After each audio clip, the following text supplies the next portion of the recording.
Julie Gunlock, thank you for joining us, as always. It's good to see you again. Thanks for having me. Absolutely, my pleasure. Obviously we've been talking a lot about Orlando and the victims, the lives lost there, as well as the renewed focus on gun control.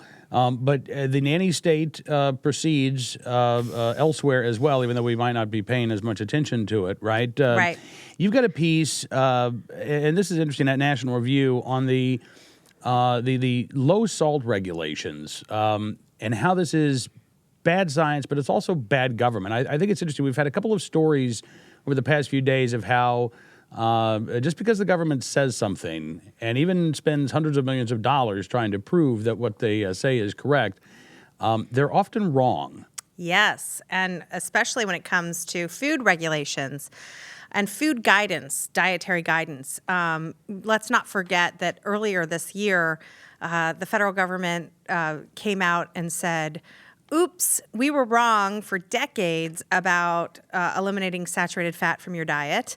Cholesterol, they actually said cholesterol is no longer a nutrient of concern. This is after years of telling people that by eating high cholesterol, foods high in cholesterol, that you're somehow killing yourself.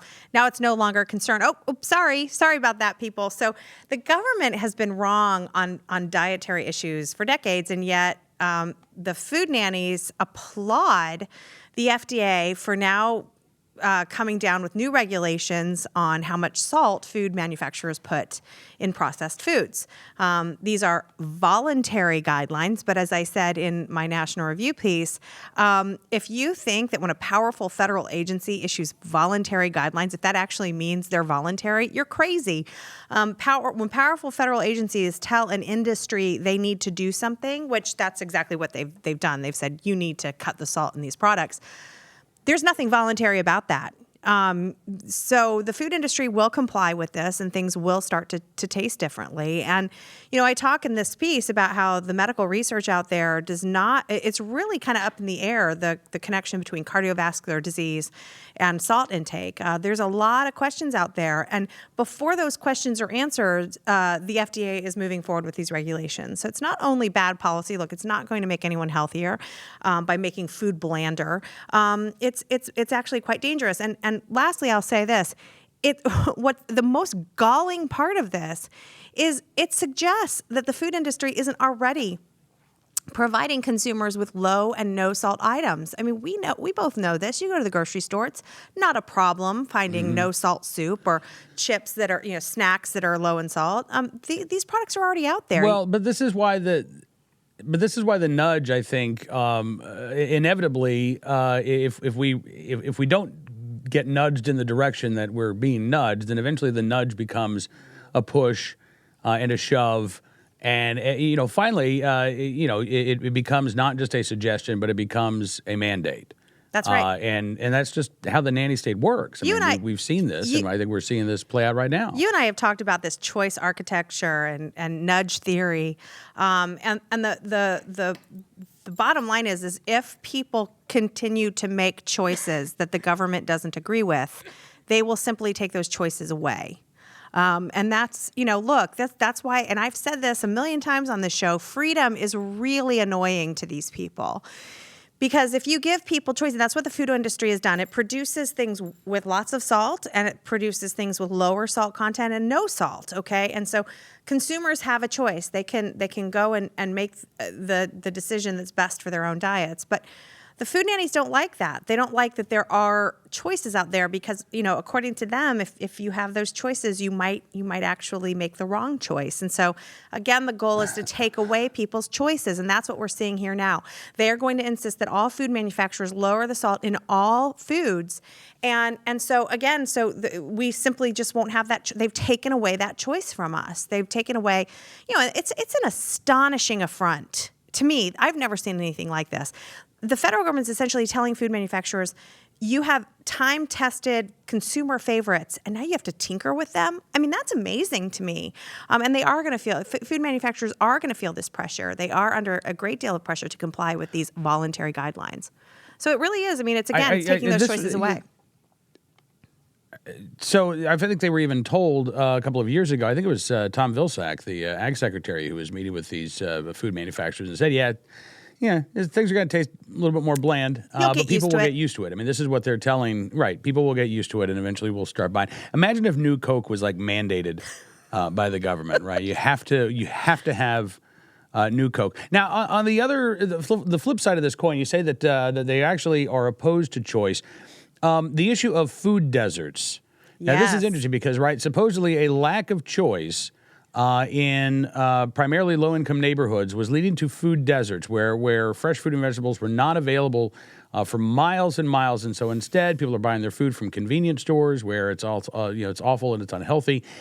So in an effort to increase choice, I guess in the blind hope that some of these folks would make the right choice and would buy a piece of fruit or a head of lettuce instead of a Totino's party pizza, they spent almost $500 million. And this is from the USDA. Since 2011, the federal government has spent almost $500 million to improve food store access in neighborhoods lacking large, well-stocked grocery stores.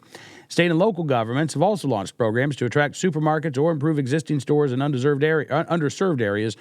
For example, the Pennsylvania Fresh Food Initiative has provided $30 million of public funds, matched with $117 million of private investment to help address limited store access in underserved urban and rural areas throughout Pennsylvania. So, federally, almost $500 million just in the state of Pennsylvania alone.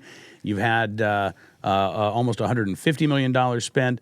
And now the USDA, in its magazine Amber Waves, which, by the way, also would be like a patriotic porn star name, I think, Julie. First time I read that, I thought, wow. If that's not already being used, it will be by Independence Day. Highlights from the article. Note that proximity to supermarkets, quote, has a limited impact on food choices, and, quote, household and neighborhood resources, education, and taste preferences may be more important determinants of food choice than store proximity. So, in other words, the whole food desert thing It's a lie. was a mirage. It's a lie. Elizabeth Nolan Brown had a great quote in Reason magazine. She said, you can lead a consumer to, I'm paraphrasing, I'm not sure I'm getting the quote completely right. You can lead a consumer to Whole Foods, but you can't make them buy kale. And that's exactly right. Look, people, they're going to make the choices they want to make. It doesn't, this whole myth of food deserts, look, I've been saying this for years, by the way. There were some other studies that came out years ago, kind of revealing this all to be a myth. It was used to increase funding for these projects. Oh, there's food deserts. We need to bring fresh food to these underserved neighborhoods. And that narrative really helped sort of fuel, support for these programs. And it wasn't true. And one thing that I always thought was interesting is that when you look at people who live at or under the poverty line, many of them have cars. So there might not have been something that was walkable, but many of these individuals actually did have vehicles and could actually drive a mile or so. Because a food desert is, it's like, I don't remember the exact sort of radius, but it's not that far. And so if you don't have a grocery store within a mile or something like that, and they could drive that. What they found actually was, what they found was 90% of households overall get their food from a supermarket or a grocery store. And that includes, by the way, 90% of SNAP recipients as well. Right. And they actually looked at various modes of transportation. People who use their own vehicle, they use somebody else's vehicle to get to the store, they walk, they bike, they use public transit. Right. No matter what mode of transportation you use, more people were actually going to the grocery store, and the grocery store is farther away than a convenience store for everybody. Yeah. Right, across the board, generally speaking, it's easier to find a 7-Eleven than it is to find a supermarket. Sure. And so this isn't just happening. If that's the definition of a food desert, then we all live in a quote unquote food desert. Right. But what they found is that even people who are walking or using public transportation are more often than not bypassing the grocery store, and they're bypassing the convenience store and they're going to the grocery store. Yeah. They're actually, again, they're shopping where 90% of Americans are. And instead of it being a matter of, we need to bring more fruits and veggies to these locations, shockingly enough, Julie, it's actually about, what people can afford. Right. what people are, wanting to purchase. Some of these households had perhaps less purchases of fruits and vegetables, but more purchases of chicken or fish, things that aren't necessarily unhealthy, right? Yeah. Go on. Well, I was just going to say, it strikes me that, again, the government found a problem that didn't really exist, and then spent, $500 million, $500 million trying to fix this problem that didn't exist. And now, 5 years later, they figure out, it's actually a lot more complicated than what we thought this was. But it was never presented that way. No, of course. But again, it was always presented as sort of the science is settled here. Right. And again, it was because, look, the Obama administration has a track record of making things up in order to support policies that cost taxpayer dollars. So this is the sort of modus operandi for the Obama administration. But one thing that I think is really interesting is that we know that as people move into higher economic status, and as their education goes up, their eating habits improve. Okay, so if the Obama administration really wanted to tackle the obesity issue, they would tackle our economy. They would create an atmosphere where there is more job growth, where people are earning more, where wages aren't stagnant. The best anti-obesity program is a good economy. That is what will make people healthier. When they make more money, and when they have stable jobs, and when they're able to afford a higher level of education, people make better food decisions. We do know that.